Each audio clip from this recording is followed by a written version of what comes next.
Thank you so much. That was awesome. So now we're going to do Q&A. If the presenters can turn their cameras back on, we have a few questions that from the audience that I'll start with. I'm going to start with well, I'm going to raise a general question. So if any of the presenters who are here could answer it, feel free to turn on your cameras to answer it. This one was posted at 10:16. So is anyone studying the impact of the current trend of worshiping the police? And if any of you can say something about that, either you're doing it or you know someone who's doing it, chime in. If not, I'll move to the next question. We can also answer these in the window itself. Jack, this one I think is to you. How do constitutional sheriffs fit into the state legislators involved in extremist groups? Yeah, it was great to see that question. I think it's been a really interesting thing to me recently, that whole topic. I mean, I will say from our perspective, we were just focusing on the state legislators, but there is, of course, like this entire interactive network of local officials who are also elected, making comments, some of those with very big followings, like sheriffs being a great example, and this kind of long history subsets of sheriffs have had with white nationalism. The constitutional sheriff movement, the idea that these sheriffs have kind of ultimate authority over the counties of which they rule. And there's been some pretty high profile events like sheriffs refusing to enforce gun legislation or COVID lockdowns. And I think that's definitely an angle that would be interesting to explore. I know that's something we're doing in a separate project looking at Truth Social posts, just kind of broadening it out to other legislators and office holders who might also have kind of influence in the area. But yeah, I think it's a super fascinating area to look into. Thank you. And then we also have a question. Is there any reason to suspect that the Russian efforts had any impact on the election, or were they wasting their time? I assume this is Selin, would you like to chime in? Definitely. So considering the volume of circulation of these posts, it's easy to assume that those social media posts might have impacts for certain age groups and for certain people on Facebook and on Instagram. But as I was saying, it's really hard to measure that impact. It's hard to measure that impact because there are a lot of confounders. At the same time, there have been fake news and misinformation going on the other hand. So for the swaying 2016 elections, of course we can't know if that Russian disinformation operations work that way, but we can assume easily that they had shaped public perception for and by setting some discourses for certain groups, because these were tailored information operations. Thank you. I received a question in the chat saying, has the change of ownership of Twitter affected the data collection and the nature of posting, especially considering the detweet movement? Well, I can definitely speak to the data collection part because this has been the bane of my existence. Jack and I are in the process of creating a data set called State Leaders Annotation of Tweet Slant. And prior to Elon Musk taking over of Twitter, and actually up until the spring after he took over of Twitter, there was an API for academic researchers, which was absolutely free, and allowing academic scholars to scrape from the entire archive, the entire anything for as many tweets as we want. The only restriction was on how fast you scraped. You could only do so many tweets for each 15-minute period. And that wasn't because of anything other than not putting too much pressure on the system by having too many users scraping at the same time.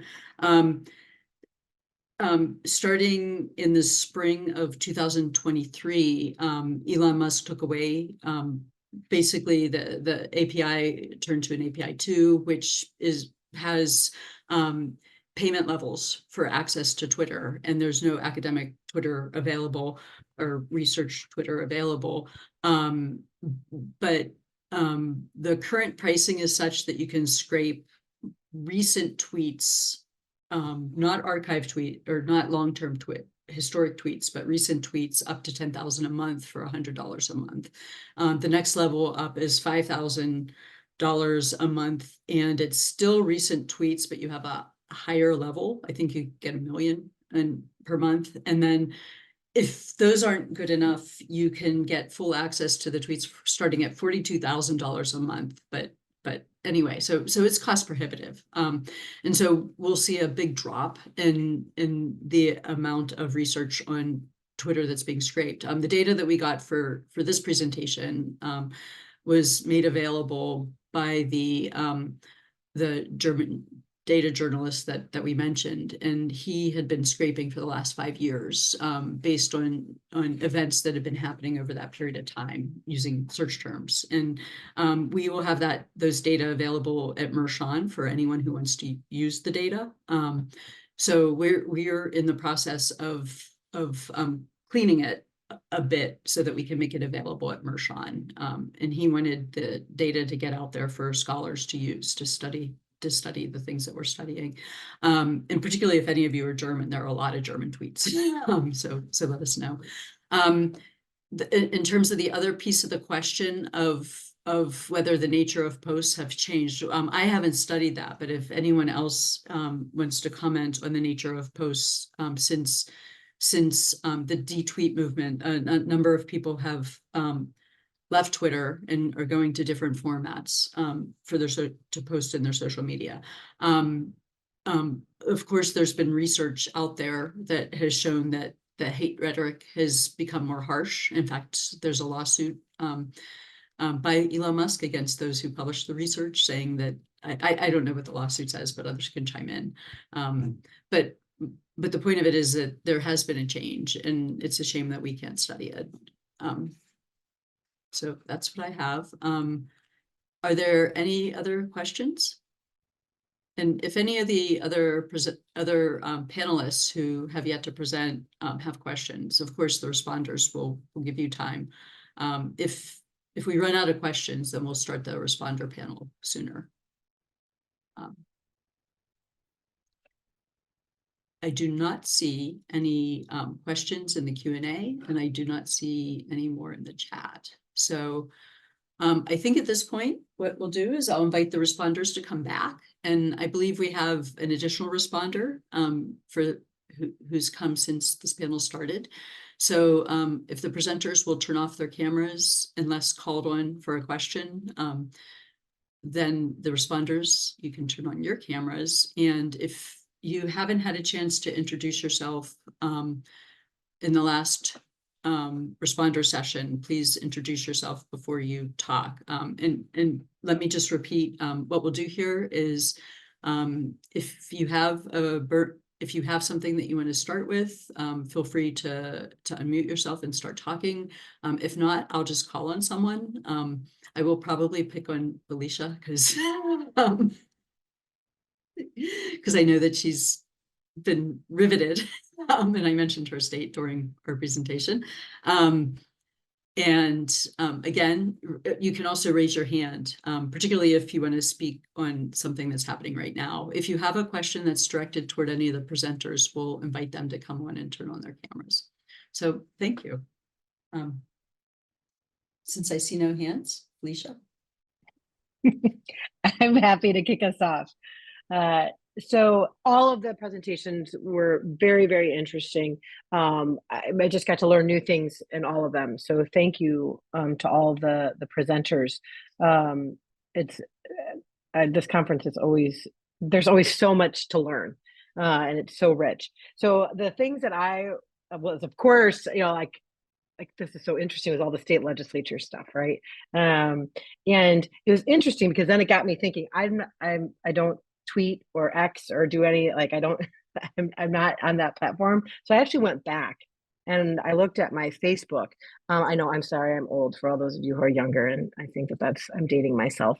And it was interesting to think about like Laura and Jack, how you're doing your research, because the way that I post is very different.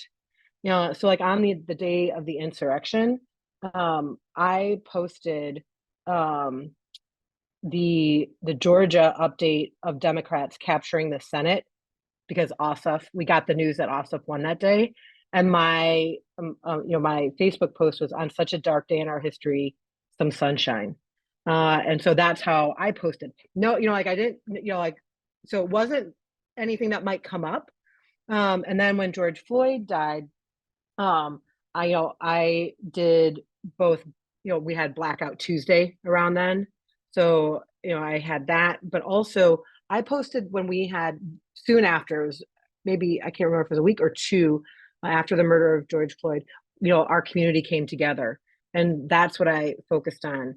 It's also very interesting, Laura, you're right. I mean, we had the year before the insurrection at the Capitol, there are what some refer to as kind of the precursor to that in Michigan, at our Capitol.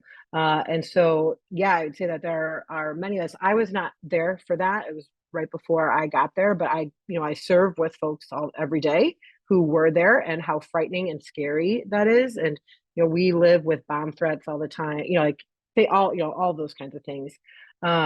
Unfortunately, I actually just had a constituent say to me, "I'm more worried about you now and your safety than I was before." Because rhetoric has just continued to be ramped up. And we have things like extra patrols by our house here. I don't have a place in Lansing. I come back to Ann Arbor every day, and there'll be times when the police are going by our house more to make sure everything's okay. And so that's kind of there are psychological impacts of that. And I am more apt to, because it's interesting to hear how people post. I am more apt to post the way that I did. And whether it's a response to something horrific, or trying to focus on, not bring focus to what is like the insurrection. I'm thinking what was terrible about that day and just horrific, but something that could help turn the tide in a different direction. And the other piece that's really interesting is, and I'll just be really blunt with folks. Sometimes, I, as a Black woman, cannot say something that my husband, who is white, can say. And so he will sometimes say the thing that we will talk about, and then he will post, and he will tag me in it. But people are more apt to hear what, this is still true, right? Are apt to hear what he is saying rather than me. And so it was interesting to go back and to look at all of those, the different ways that we post, or whatever, tweet, or however, that happens. The other things that I was thinking about, let me go back to my notes that I was taking, I agree, Laura, that we do have, at state level, there is almost like a, in government, you kind of try to stay in your lane. Like when I was a county commissioner, we really focused on county issues, right? Like we didn't necessarily get involved in state issues unless it was something like we were doing a resolution in support of something, but it wasn't necessarily something that we were speaking out, about all the time, because it's not within our purview. And so I can say the same is true now at the state with kind of federal laws. When things happen, it's different, right? Like bigger things happen, it might be different, but and so that was just a very interesting, I think, point. So it is much more local. We will talk about, part of what I was looking at was around George Floyd, our county sheriff made a statement about how all these incidents where Black folks are being murdered, there really needs to be an investigation about that, right? So we uplifted that, right? Like something that was much more local, and therefore more people are attached. Like Jerry, our sheriff, a lot of people in our community know who that is when you say his name, and so uplifting things like that. The other thing that I was thinking about, there are two things. It depends on the circles that you kind of run in. I remember Jack talking about Alec being kind of under the radar, and I'm like, not in our world. Like, all of us know who they are, and all of us are paying attention to that. But I would imagine we are very, like, that's in our little bubble. Like, we are acutely aware of, like, what we're going to see coming down the pike, that kind of thing. The last comment I'll make, and I kind of alluded to this before, is, in Michigan in particular, with what happened in April the year before January 6th, and I think just kind of the constant threat is the psychological impact, and going to work in a dangerous environment every day where it's very unpredictable. And our Capitol building is much more policed now than it ever was. Like, so in my tenure, we now have metal detectors at every entrance. We didn't used to have that.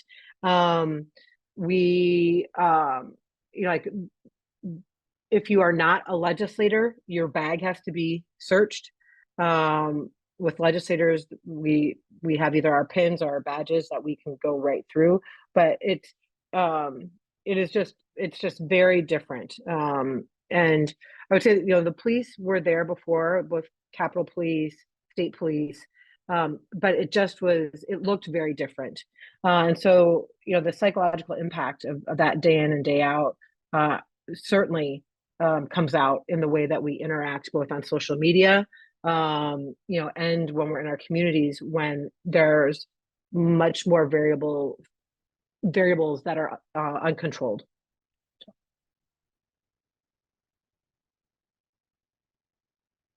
Thank you. Catherine. Hi, I haven't introduced myself yet. So I am Catherine Keneally. I am the Director of Threat Analysis and Prevention at the Institute for Strategic Dialogue. And I'd kind of like to piggyback a little bit off of what Felicia was saying, in terms of, a big part of my role is, what was in the title of this series, which was the online to IRL. And so better understanding how the content online is influencing offline behavior and leading people to action. And one of the things that we have been looking at is, how this content is influencing people to engage and issue threats to public officials or individuals just based on their belief that they are themselves a threat based on their position or membership in a particular community. And Laura and Jack, this is sort of aimed at you, but really all of the presenters. I'm curious, in the course of your research, I know that this wasn't necessarily a focus of your research, but whether you noted in the course how people were reacting. So if you could get a sense of not just whether these individuals were posting, but what sort of impacts their posts were having. Sure. And Jack, you're welcome to turn on your camera if you want to speak to this as well. We haven't systematically looked at the response to tweets at this point, but we do have access to the likes and the retweets that we plan to investigate. So I don't know at this point the impact of them, but that's something that we're going to be looking at.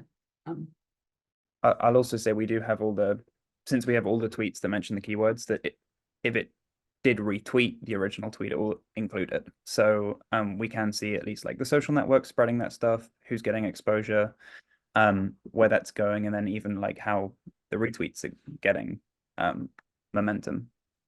And yeah. Carolyn.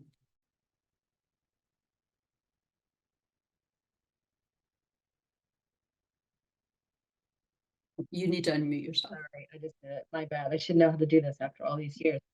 I had a question about it's kind of a broad question, so I think anyone could answer it, is, where these people are hanging out online. So, Twitter seems to be a place they had, they got deplatformed in 2017, and then they seem to have come back under Musk. But I wonder if they're also hanging out in other spaces like Telegram or places like that. I sometimes wonder if we have eyes on the right place. Yeah. Thank you. Anyone that wants to jump in, I don't know who specifically to address that to. I could actually jump in here. So at our organization, we are looking at, we have analysts who are assigned to particular movements across the entire ideological spectrum. So ranging from, just not just right and left, but Islamist jihadi movements, as well as, QAnon, which was previously discussed. And in many of these cases, I think the researchers here know that there's limitations to, looking at particular platforms, because there's such a drastic intersection and crossover across the platforms in these movements. And so I will say, from our research, Telegram has played a pretty outsized role in many of these movements in recent years. But what we've also noticed is that with the shift to Musk owning Twitter, now X, that we've seen, a sort of a greater increase in crossover between specifically X and Telegram, due to the fact that many of these groups who have been existing on Telegram for years seek to, gain attention amongst a wide mainstream audience. And so they've been pretty strategic in, having a lot of their communications on Telegram, but also spreading their content specifically on X, so that way they can recruit and radicalize some more mainstream folks. So it does play a major role, but I would say X has also just drastically increased its role in the last year. Felicia. I just had a question. Catherine, can you talk more? I am not a big social media person.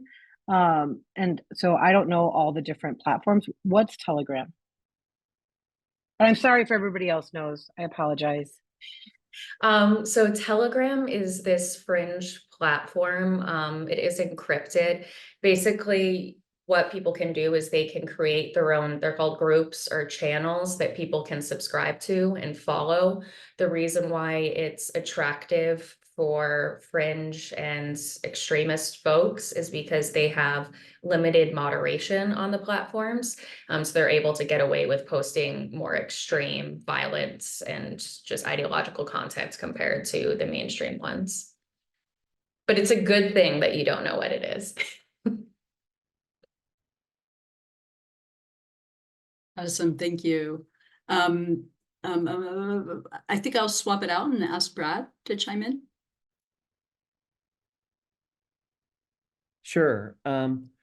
Like with the first session, I really enjoyed all the presentations, and the data sets were impressive for every presentation. And I do have just a question for each presenter. And since Laura is visible now, just a couple comments. I think silence is complicit acceptance. And I like how you used empty bars for leaders who had Twitter accounts but did not tweet. That's a powerful image. So I like that.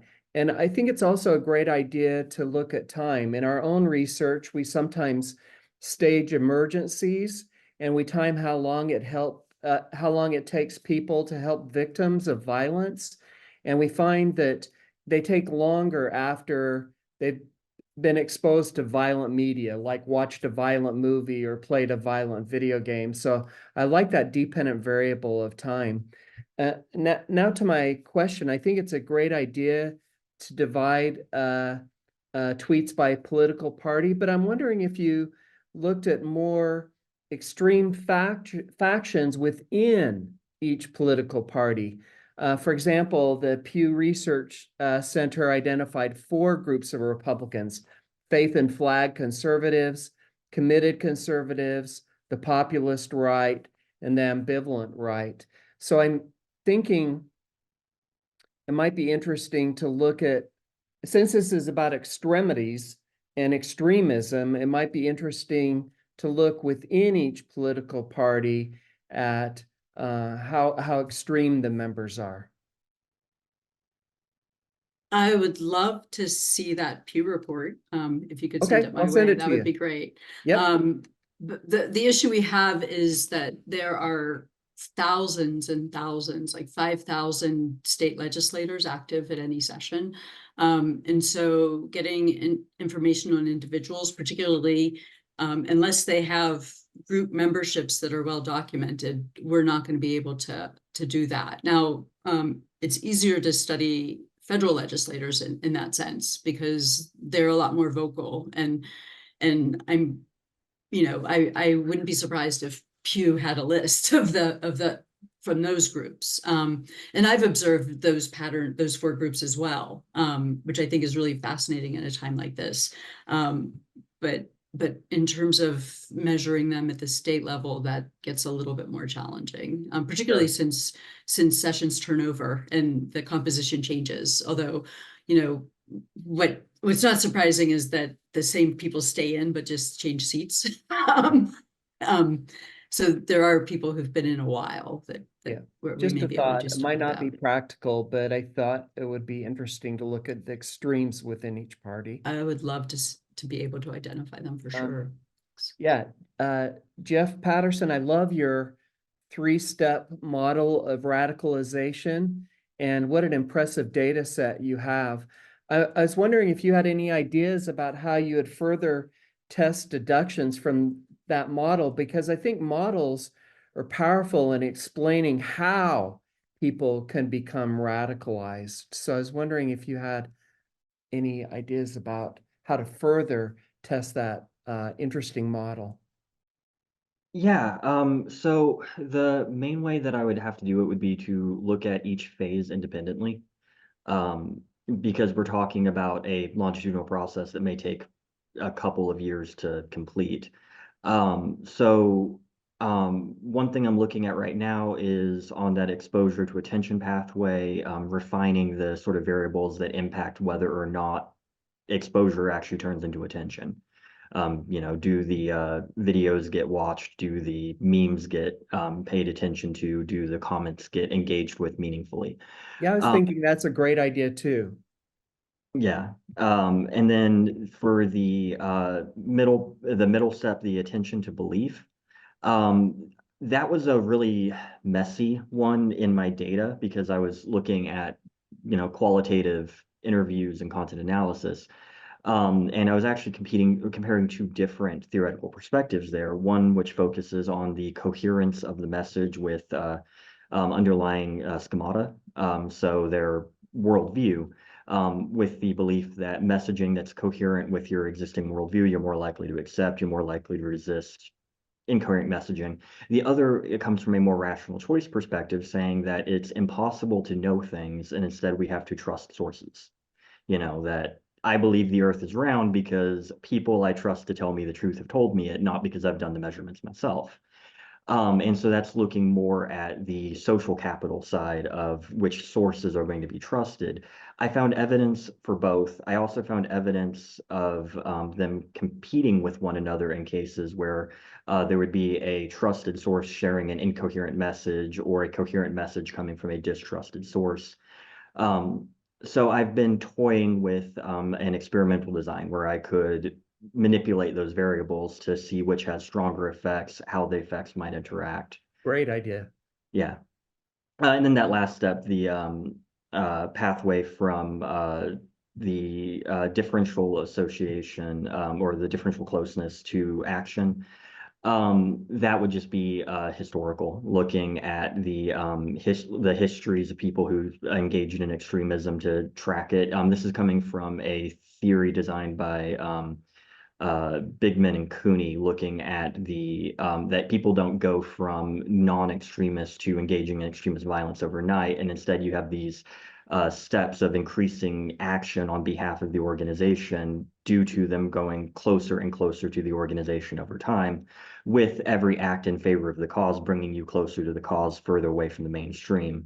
So that would just be looking at historical analysis to see if I can identify turning points in that process. So again, I'd have to look at the model as basically 3 different projects. I'm not sure if I could design a study that would hit all phases. No, but I'd encourage you to do those 3, and the experimental design will allow you to make some causal inferences as well. So, and for the last presenter, I like the focus on binaries. And people often divide others into us and them categories. And that often leads to very bad behavior against the others. And in my own research, I've used a skill called identification with all humanity. And it's a skill that measures the extent to which an individual identifies themselves with all human beings. And I'm wondering if it's possible. So we're all us. It's human beings. We're one category, us. And I'm wondering if it's possible to include that, because I study narcissism, and there's something called collective narcissism, which is my group's better than your group, and we see it even at our own university, with Muck Fishigan t-shirts people are wearing, and Buck the Fuck Eyes shirts up in Ann Arbor, right? I mean, there's this us versus them mentality, and it's often leads to bad behavior. So I don't know if it's possible to include that scale. We've had great luck with it in our own research. I just thought I'd mention it. I'm not sure if I understood correctly, but adding just one "we are all human" category to my data set, you mean? Yeah, or if it's possible to include that as a variable in your analyses. I'm not talking about this data set per se, because you've already collected this impressive set of data, which was very impressive. But maybe I'm just talking about maybe future projects as something to think about. Definitely, that's a great advice. Thank you so much for that. But for this particular data set, unfortunately, and since they are information operations, because of their nature probably, I haven't seen even one post among 3,000 social media posts that had neutral tone. There were some social media advertisements, such as invitation to group, or sometimes they promoted some type of podcast channel or something like that. But other than that, most of them had biased discourses and rhetorics. And sometimes the words have been really sorry, my cat, disturbing. But unfortunately, I wasn't able to do that for this project. But definitely, that's something to think about for the future.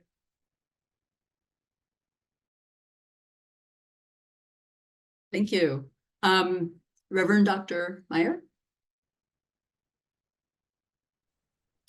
Well, I've been mulling over this rich data set that you all have presented here. Thank you for this work and these efforts. And the thing that just comes to mind for me is the ethical asymmetry of what's going on in social media right now. So I want to pick up on something that Felicia talked about as a elected official, there's an expectation you stay in your lane. And that only when some larger event is impending upon what you have been elected to do you find it a necessity to speak out. And there seems to be a presumption in some of the questions here that you should be speaking out, even if you don't have an ethical responsibility to be speaking at that particular time.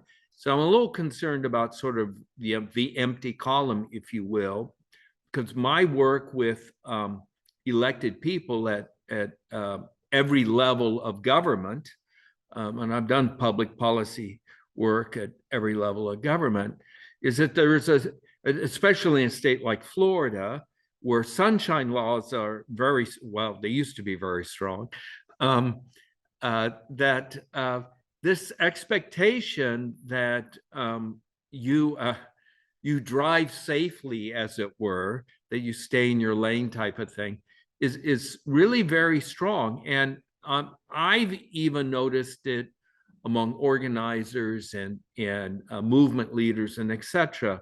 The danger of virtual signaling. A lot of people coming out of the pandemic and post George Floyd, and particularly with the impact that Cambridge Analytics had on our understanding of the algorithms being used. A lot of people that I know became very sensitive to the dangers of virtual signaling and of performance utterance. And so the question then became, in sort of my domain where I work, is are your words leading to meaningful change, meaningful results, or are you just stirring the pot? The water's pretty muddy right now, and it's unethical just to be muddying the waters. What we see then is that the people committed to conspiracy theorists and extremism, etc., they have a desire to muddy the waters. And while those of us who are seeking meaningful social change are really interested in clarity and truth and trying to get to that. And so the question of ethical asymmetry and how you work with that in your research, to me, is very interesting. The other piece is just how siloed this is. So Felicia, I'm going to name you again. Thank you for asking what's Telegram. Because I want to just lift out how much this extremism has really been dissipated and has gone underground, and people are talking to themselves and the dangers. But once it's outside, so of public knowledge or a public exposure, the extremism, I think, has a tendency to become more violent. And I just lift up the Jacksonville shooter, who seems to have been triggered by some of the governor's actions and rhetoric, and then turning 18, being able to buy a long gun, et cetera, said, here's my opportunity. I take that back to the perpetrator of the Emanuel 9 martyrdom. People forget that his actions were spurred by the walk down the golden escalator. This is my moment to start the race war. And we don't put those dates don't fall into connection with one another. Of course, the race war didn't happen, but that was triggered by that. And so his conversation with the European American Council, the successor to the White Citizens Councils in the South, and et cetera. So there are these pockets of extremist conversation that are now happening all over the place. And then they erupt. They look for political triggers that may not ever be intended. And it'd be wrong, I think, to say that the governor intended to trigger somebody to go to Edward Waters University and take that action. But there's also the sense that they have no caution to how their rhetoric becomes a trigger. And so I'm interested in how we sort of measure these various asymmetries and then how they get played out in the variety of social media. I hope that's a meaningful question. That's not just muddying the waters. So I take it it's directed toward Jack and me or any of the presenters? Well, just any of them, but just that's, Catherine and I have been working on another national project. It's good to see you again, Catherine. But also with the advertisement. And so why aren't there particular, the Ad Council of the US, there's certain ethics in terms of advertising, but those don't seem to apply in the social media world the way they would have applied, say, on national broadcast TV, et cetera. So I do have questions about how we govern these things. And the comment was made that Europe and other places have begun to try and govern some of these things. And we don't seem to be in a place where we can do that. I will just, the one other thing I'll say is, I've been tracking ALEC for a long time. I'm a public policy guy. So, and the overarching economic philosophy there is government's the enemy of big markets. And so whatever we can do to make government look non-functional or dysfunctional is a benefit to us in our big market philosophies. And so part of that political economics is driving some of this extremism, at least indirectly. And I don't know how it figures into your research, if it has at all. Yes, thank you. I mean, how it figures into our research is very practical. I'll start with that one because it's fresh in my mind, in the sense that, as I mentioned earlier, because there are thousands, like, Right. more than 5,000 state legislators active at any time, we're looking for databases to get a little bit more insight into their ideology. I wish we were able to see what type of Republican the Republicans are, because I'm sure those groups exist, but there is no membership. Whereas the database that Jack found actually with Alec lists members of state legislators who are either formal members or have attended different events that Alec participates in. So we're able to measure that. We know it's undercounted. Because they keep these things private.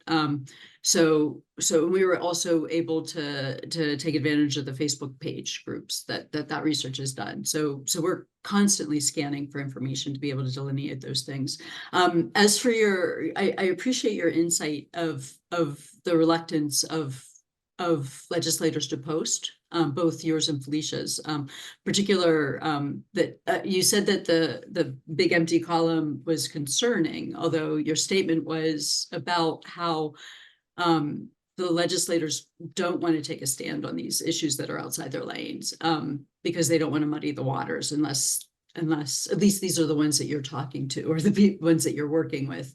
They don't want to take a stand unless it's going to lead to something more pro-social, which it sounds like Felicia's posts on Facebook are by twisting it to the where do we go from here, is a way of doing that, as opposed to just putting your stamp of disapproval on something bad that happened. So for that's insight to us on this research project, and it's offering more of an explanation as to why those are backing down.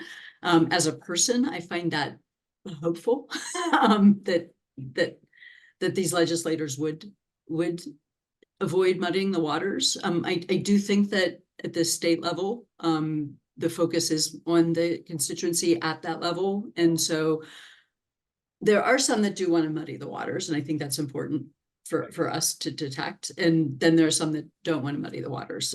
Coming back to something Felicia had said about, particularly when she talked about her post, how the reference to this being a dark day, and yet there's bright news in Georgia. That sort of highlights the limitation of the data we're using, because there were no search terms for dark day. And if we did add a search term for dark day, we would have millions of tweets. There are unbelievably millions of tweets that we had to draw from. So we miss the more subtle things. And I know that when I post, I try to be clever and not state the obvious, because that's more interesting to read. Nobody likes to read the same thing over and over again, which, by the way, we were doing by reading these tweets. They were so easy to code.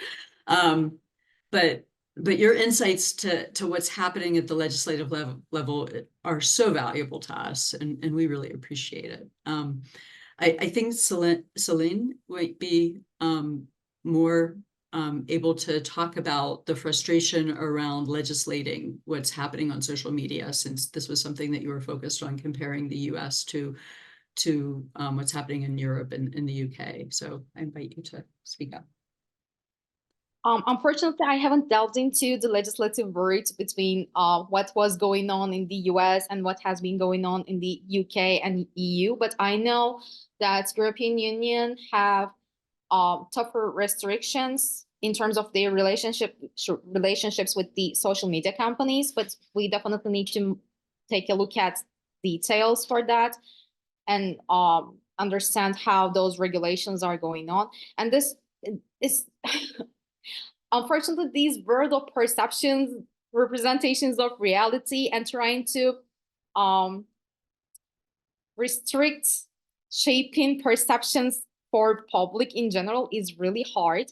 And in terms of concerns about free speech, it's quite understandable. So it will be hard. I don't know how we can set these relationships between social media companies and the government, but I think it should be done because so my concern from my perspective, algorithms is a dangerous tool in the hands of social media companies, because even if we are not thinking about something, when we begin to see the same content, same themes over and over and over again, even if we don't want to, we begin to think about those things, right?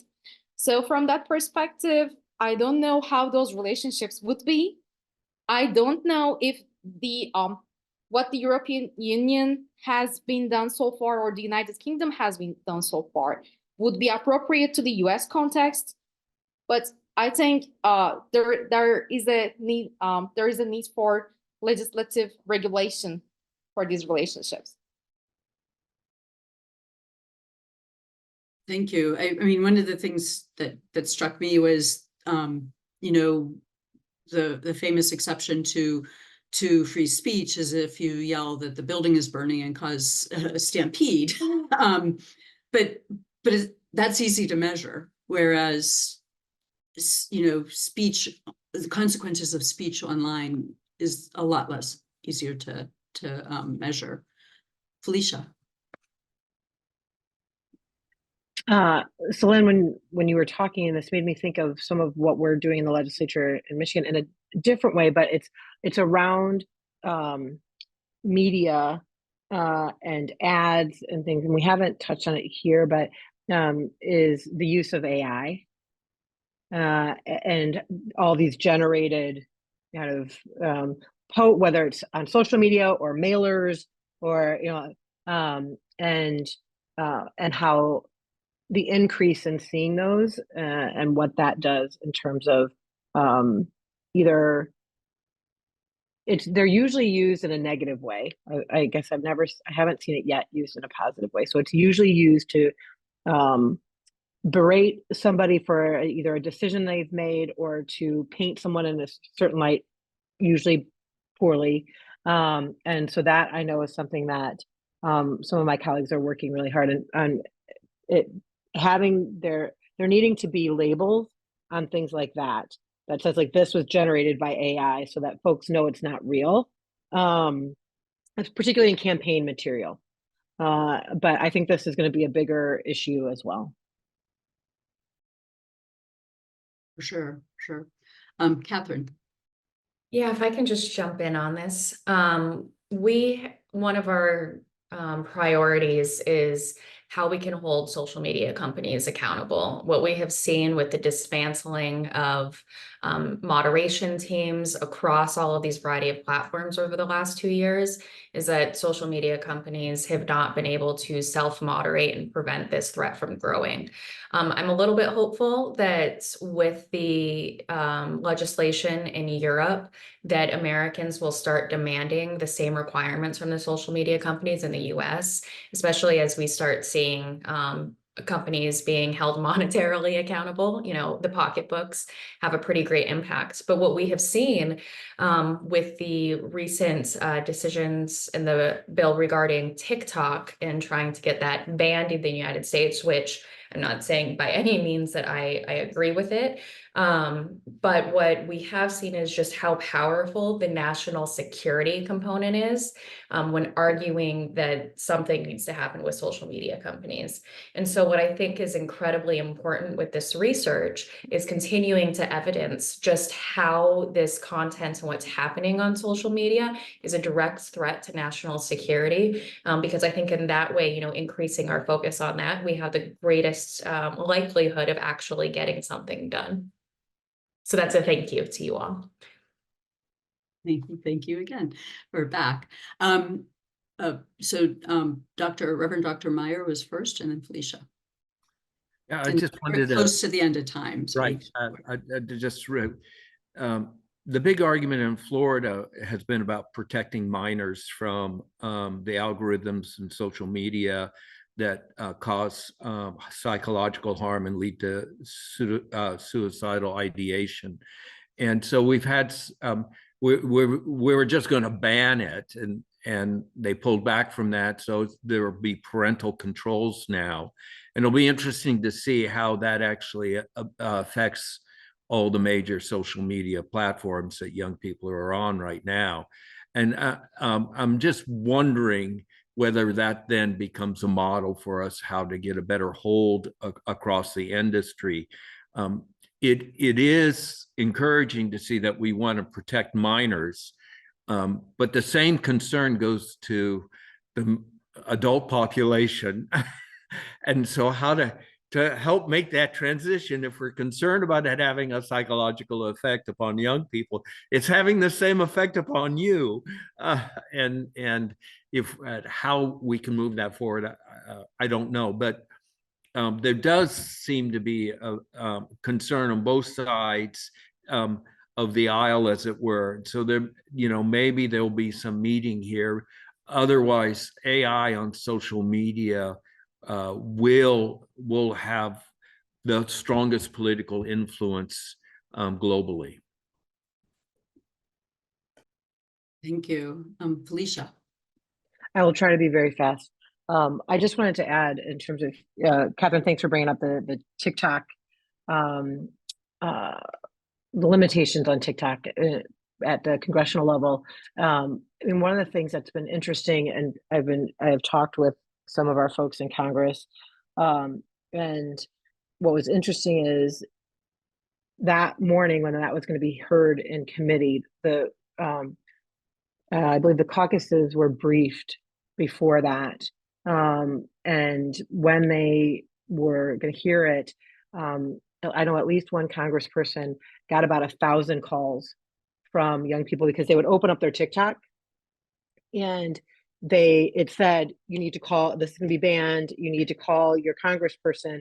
And if they didn't know that they could swipe, they couldn't get into their TikTok unless they called. Right. And so they got all these, so Congress people got all these calls. Some of the kiddos had no idea why they were calling. They just wanted to get in their TikTok. But that, like TikTok could tell then that, you push the button, you get connected, and that is a very powerful tool. But it's a tool that, some kids had no idea what they didn't know. They just knew that they wanted to get, like it reminded me of this huge psychological experiment, right? Like they just wanted to get to the thing. So they were going to do this thing to be able to have access to that, that can be used to manipulate. And so it was, in talking to this particular congressperson, they were just saying it was fascinating to, have over 1,000 calls come into their office in a short amount of time. Like at the office buildings, in the House, at least I know, like their lines got jammed. Like people couldn't, because there were so many calls coming in about this because people were trying to get on their TikTok. What was interesting, of course, is we have 2 teenagers, 14 and 17. So they heard about this and they're like, oh my gosh, TikTok. And I, as I've said before, I'm not a big social media person because of the psychologist in me. Like I worry about all this psychological impacts on people and it actually increasing isolation when people actually think they feel like they're being connected to people, but they're actually not connected to people. So I worry about all these things. But our kids were like, what are we going to do? And I was like, look, here is what is being considered. And when I explained to them why, it was interesting because both of them were like, oh, like we understand, like we get it. But, I don't know how, I don't know how often that conversation is being replicated. I don't know how many people actually realize, parents realize to be able to have that conversation with their kids. I just think it's, of course, I don't know what our House members heard in the briefing. I'm not privy to that. But I know that it's concerning, whatever it is to, that there are national security threats. And I think about the use of platforms like that then to Selin's work, like being able to be used to manipulate other things, not just, committee hearings. So. Thank you for that. And I want to thank everyone who has participated today. It was really a fantastic day. The presenters were really great and insightful, and the conversations from the responders have made this from good to fantastic. So thank you so much. We will begin again tomorrow morning at 8:30, and I look forward to seeing you all there. So give yourselves a hand and have an awesome afternoon. Bye-bye.